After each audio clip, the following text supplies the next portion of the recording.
ഈ മണ്ഡലത്തിലെ ലക്ഷക്കണക്കിന് വരുന്ന 3,02,32,000 ആളുകളുണ്ട് ഇവിടെ, വോട്ടർമാർ.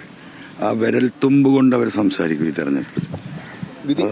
വിധി എഴുതി തുടങ്ങി നിലമ്പൂര്. തീർച്ചയായിട്ടും വിധി എഴുതി തുടങ്ങിയിട്ട് ഒരു 1.25 മണിക്കൂറായില്ലേ. പിണറായി സത്തിന്റെ ആണി അടിച്ചു തുടങ്ങി. അതിങ്ങനെ അടിച്ചുകൊണ്ടിരിക്കട്ടെ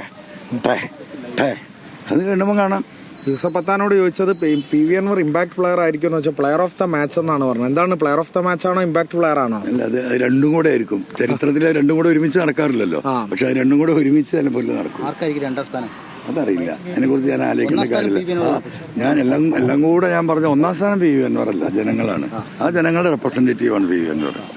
ഒരാൾ കഥ എഴുതാൻ പോകും, ഒരാൾ പ്രസംഗിക്കാനും പോകും. ഇപ്പൊ ആളുകളൊക്കെ പറയുന്നുണ്ട്, ആര്യാടൻ പറഞ്ഞത് ഇവിടെ മത്സരം LDF UDF സ്വതന്ത്രർക്കൊന്നും ഇത് 2016 പറഞ്ഞിരുന്നു. അത് സിനിമാക്കാർ പഠിച്ചിട്ട് കുറെ ഡയലോഗ് ഉണ്ടാവും. പുള്ളിക്ക് അതിങ്ങനെ ആവർത്തിച്ച് അവരെ വായിന്ന് വരും. 2016 ഇതാ പറഞ്ഞിരുന്നത്. അപ്പൊ അത് പറഞ്ഞപ്പോൾ നിങ്ങൾ ചോദിച്ചില്ല, 2014 താങ്കൾ ഇങ്ങനെയായിരുന്നല്ലോ പറഞ്ഞത്, ചോദിച്ചില്ല നിങ്ങൾ.